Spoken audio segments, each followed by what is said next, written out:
When you think of top-tier credit cards, Chase and American Express probably come to mind first, and for good reason. But what most people leave out is a strong, often overlooked competitor with options that can rival or sometimes even outperform the more popular cards, and that's with Capital One credit cards. In fact, I'm even about to add a brand new Capital One card to my setup. And so in this video, we'll dive into why you need to consider Capital One cards to enhance your own setup, things you must know to get the most out of the ecosystem, and walking through a live application for a brand new card I'm pretty much guaranteed to be approved for later in this video. So the strength of Capital One's ecosystem starts with its foundation, and one card that stands out as probably one of the best all-rounders, whether you're after cashback or looking to enhance your travel experiences, is the Capital One Saver One card. This card has time and time again been a contender for one of my next cards, especially since it's often compared to cards like the American Express Gold card, which also gives you high rewards for categories like dining and groceries. However, since I don't qualify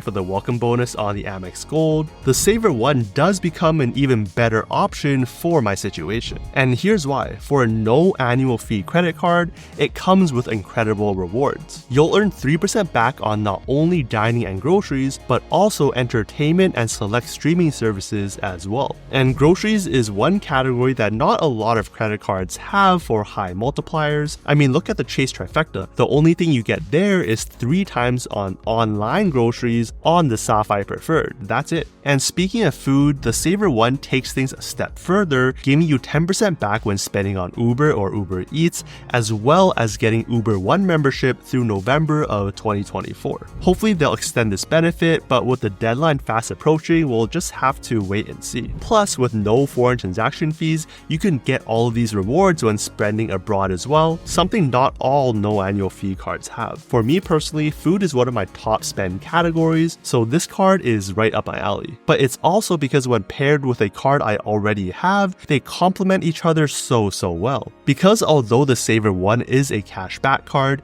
you can convert that cash back over to Venture Miles at a 1 cent per mile rate, if you have one of those Venture cards, which I do with my Capital One Venture X card. And by doing so, swapping over your cashback to Venture Miles, you unlock a whole new world of rewards that you can redeem for. But first, why is the Venture X card itself so popular, and why is it, in my opinion, one of the best travel credit cards out there? Well, it's a card where if you use it as it's supposed to be, as a travel credit card, you can pretty much come out positive every single year. Because although there is a $395 annual fee, which may seem steep at first, there are 2 big things to offset that cost. One, there's the $300 annual travel credit you can use towards their Capital One travel portal. From my experience, I find that if you're going to be using an issuer's travel portal anyways, Capital One has one of the best, most modern experiences that have given me prices most similar to that of other sites like Google. Personally, I've mainly used this credit towards booking short-haul cash flights, like when I was flying Vueling in Europe to AirAsia in Southeast Asia, or more recently booking Korean Air flying from Japan to Korea. Each time the prices were pretty much identical to what I would find on other platforms. The only time it wasn't cheaper was when I used the remaining $40 I had left this year towards booking a stay at the Hyatt Regency Toronto. The price was about $20 to $30 higher than the regular Google rate, but between being able to use the travel credit and getting 10 times back booking hotels direct through the portal, it was still very worth it. And 2, getting the 10,000 Capital One miles every anniversary year. If you redeem that for straight cashback, it will only give you a measly $50, given Venture Miles redeemed to cashback at a 0.5 cents per mile rate. But I think the best way to use it is either redeem towards travel purchases at 1 cent per mile, or get even more value when transferring to travel partners and redeeming that way. Speaking of earning miles though, and lots of them, not only would you get 75,000 miles after spending $4,000 in the first 3 months, the Venture X also shines when it comes to the earning rates, giving you 10 times miles when booking hotels on car rentals, or 5 times when booking flights all through the portal, and then my biggest use case, getting 2 times miles on all other spend. So pretty much instead of having a 2% card like the Wells Fargo Active Cash or the Citi Double Cash card, my card of choice for all spend that doesn't fall into any special categories on other cards is my Venture X. Now there's a lot more to this card, with travel perks like lounge access, Hertz President Circle booking car rentals, access to hotel collections similar to Chase's luxury collection, or Amex's hotel collection and FHR, cell phone protection, and free authorized users. But for the entire breakdown on my 2+ year journey with the card, check out the video up there. But with that said, I personally think that combining cards like the Saver One, which earns you 3% back on some major spend categories, with a venture card like the Venture X, which allows you to convert that 3% cash back to 3 times venture miles to redeem with more upside value, gives you a powerful combo that rivals that of the Chase trifecta. Sure, there is a higher cost, but if you're getting this card for what it's meant to be used for, travel, then it could effectively be free if you're using those credits to offset that annual fee. Plus, when comparing it to the Chase trifecta, you're actually getting more when booking hotels and car rentals through the portal, fewer points in the drugstore category, which typically isn't a high spend one anyways, more points on entertainment. Yes, you're losing out on the rotating 5 times categories with Chase, but getting the higher 2 times on everything else makes for a really compelling offer. That said, if you're hesitant to commit to the $395 Venture X card, or if you aren't sure if you're ready to go all in for a premium travel card, but still want to experience some of those perks, then you might want to consider the Capital One Venture card. With a much lower $95 annual fee, the Venture card still packs a punch. It offers the same high welcome bonus of 75,000 miles after spending $4,000 in the first 3 months, and for a limited time will also give you $250 towards the Capital One travel portal in your first cardholder year, giving you incredible upfront value for a low cost. You'll also still earn that incredible 2 times miles on all purchases, which is what I love on the main Venture X card. While you won't get the same premium credits, you will still get a $50 credit towards lifestyle collection stays, as well as the same $100 credit towards TSA PreCheck or Global Entry, which is great for frequent flyers. So while you miss out on perks like the $300 annual travel credit or the 10,000 mile anniversary bonus, the Venture card is a good middle ground if you're not ready to commit to a high-end card just yet. That being said though, in my personal opinion, I think if you travel even just a little bit, the Venture X is probably the better option. Now, if you're simply looking for a way to convert over to venture miles to redeem for higher value, then the Venture One card is worth considering given it comes with no annual fees. While it doesn't offer all the bells and whistles of the Venture or Venture X cards, it still gives you that ability to convert your cash back rewards over to venture miles at that 1 cent per mile rate, which is key if you want to really maximize those rewards and miles. You will earn 1.25 cents per mile on all of your purchases, which is slightly higher than the typical 1 mile per dollar baselines. Plus, there's also a lower but still useful 20,000 mile welcome bonus after spending $500 in the first 3 months. Again, if you pair a card like the Venture One with the Saver One card, which will essentially earn you 3 times miles on some high spend categories, unlocks a powerful earning potential without any annual fees. Now, there is one more tier of card to consider if you're looking for more miles, and that would be with the Quicksilver card. It's similar to the Venture One card where you have no annual fees and the same $200 or 20,000 mile bonus after $500 of spend in the first 3 months, but where the Quicksilver really shines is getting 1.5% back on all purchases. The key here is that cashback can also be converted over to venture miles, so it's acting like a 1.5 times miles card on all purchases, technically better than the Venture One for general spend. In this way, it functions similarly to the Chase Freedom Unlimited that gives the Chase trifecta that baseline 1.5 times on all spend. While the Quicksilver itself doesn't come with many perks, combine it with a Saver One and a Venture card to really supercharge your rewards overall. Together, they create a really powerful bifecta or trifecta to really maximize your rewards from your spend. But how do you really do so? Cashback is easy to understand. And if that is what you're going for, then stick with the Quicksilver or the Saver 1 card and don't transfer over to Venture Miles. Because once you do, each Venture Mile is only going to get you 0.5 cent per mile if you then redeem for a cashback. It's just not worth it. Only transfer if you're going to use those miles in other ways.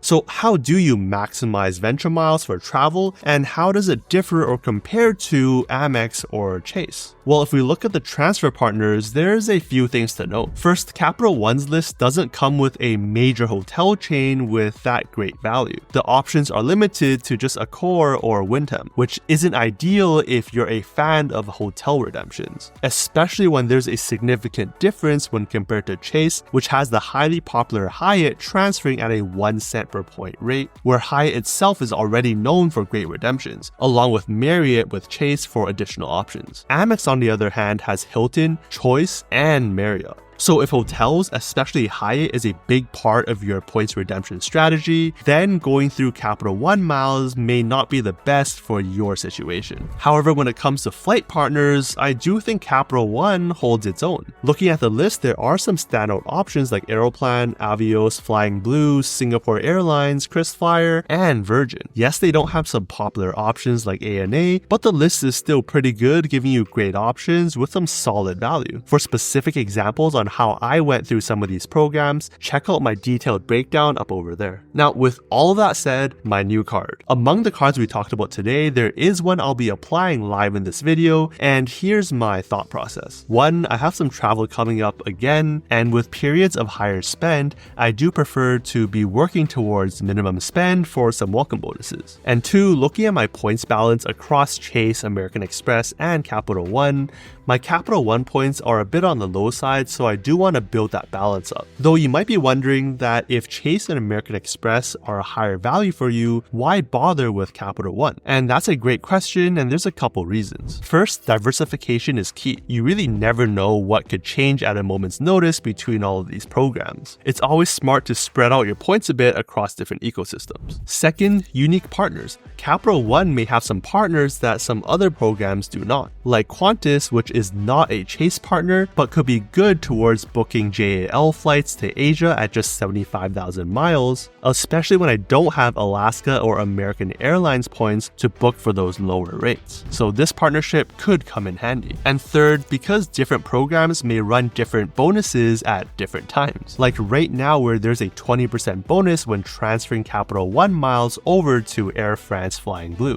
which is great for booking flights over to Europe, but also the program I use to book China Airlines over to Taipei for next year. While Citi would be the next flexible points currency I would be looking into, given I'm already in the Capital One ecosystem, it would be nice to stay within that and not add a brand new whole other ecosystem. That said, there are a couple concerns or reasons why someone might think twice before applying for Capital One cards. 1, Capital One is pretty much the only issuer still that pulls from all 3 credit bureaus, TransUnion, Experian, and Equifax. While a short-term dip might not be an issue for you if you're not trying to apply for credit soon, like a mortgage or something, it's still a key point to be aware of. However, I have come across a couple data points online who say that they've frozen 1 or 2 of the credit bureaus and still got approved, so there is that. 2, there are also rumors where Capital One might be launching new cards soon or have higher welcome bonuses. This could play out in a couple ways. If they decide to follow on Amex's footsteps and say limit the welcome bonuses to 1 per family, like with the Platinum family of cards maybe applying to a Venture family of cards, then I would be ahead of the curve.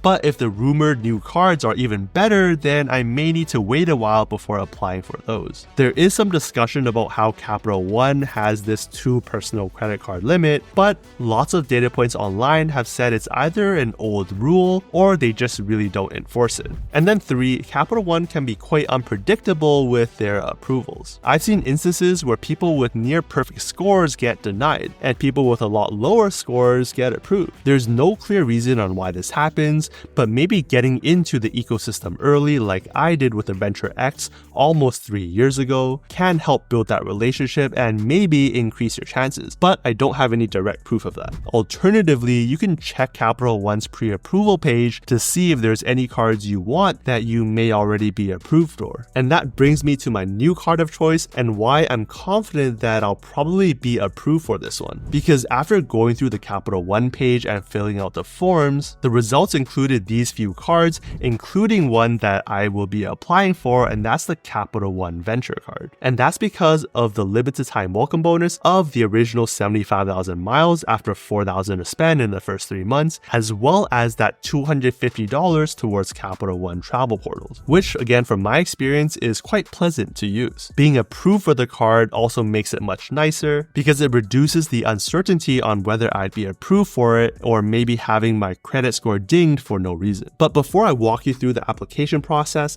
I do want to give you a snapshot of my entire credit profile in case you're going through the same thing to give you a data point. Right now my 524 is 2, which doesn't really apply for Capital One, but I'll just mention it anyways. I've had one other Capital One card, the personal Venture X card, which I got almost 3 years ago, which at that time had a $30,000 credit limit, which has been increased to $33,000. My most recent personal card was in June of 2023, and my most recent business card was in April of 2024. Currently, my total credit limit across all of my personal cards is about $120,000, with a utilization rate at 2%. As for my credit scores across all 3 credit bureaus, my TransUnion is 777, Experian at 776, and Equifax at 803. Now let's dive into the actual application process. Alright, so I already went through my pre-approval form, which first asks you what type of card you're looking for,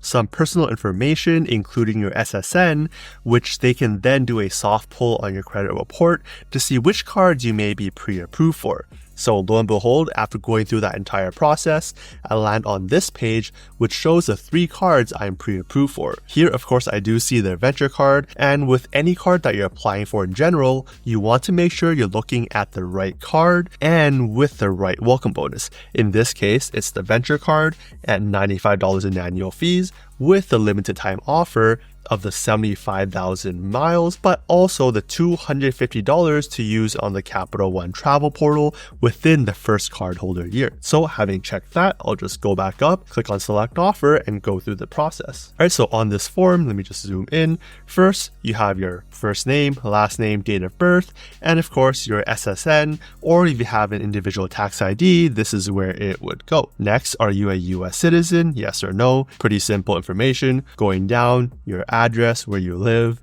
email address, and phone number. A lot of this information I already plugged in during the pre-approval flow, so it would be nice that it carries over, but looks like you have to fill it in from scratch again. Then going down, the interesting parts are always the financial information, where what's your employment status? I'm employed.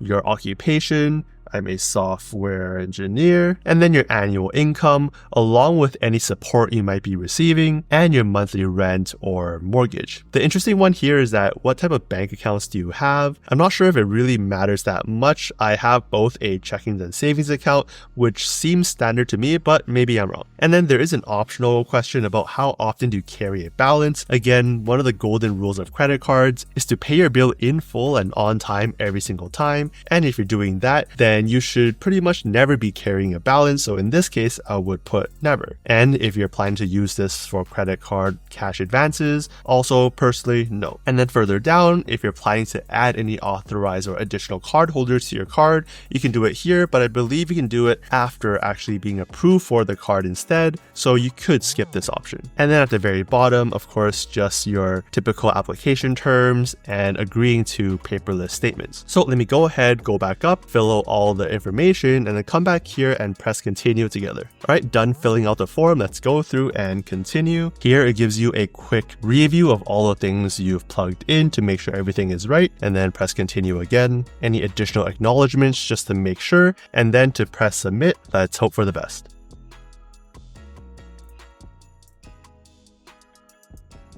Alright, so it looks like it says that I am almost approved, but they need additional information before opening the account and that they'll contact me between 7 to 10 business days. So we'll see what happens. And just like that, I've most likely added my 19th credit card. One I'll be pretty much putting all my spend on for the next couple months to hit that $4,000 minimum spend that I need in the first 3 months. At the same time, I'll be keeping an eye out for opportunities where I could use that $250 credit towards the Capital One travel portal. I am curious though, if I leave that till next year, would that stack with the $300 I get on my Venture X, giving me a total of $550 I could use towards the travel portal? If that happens, I'll report back. As I mentioned earlier, the whole award travel game with points and miles may not be for everyone. And if you're wondering if it's right for you, go on and check out this video where I break down the truth about booking with points and miles, and I'll see you over there.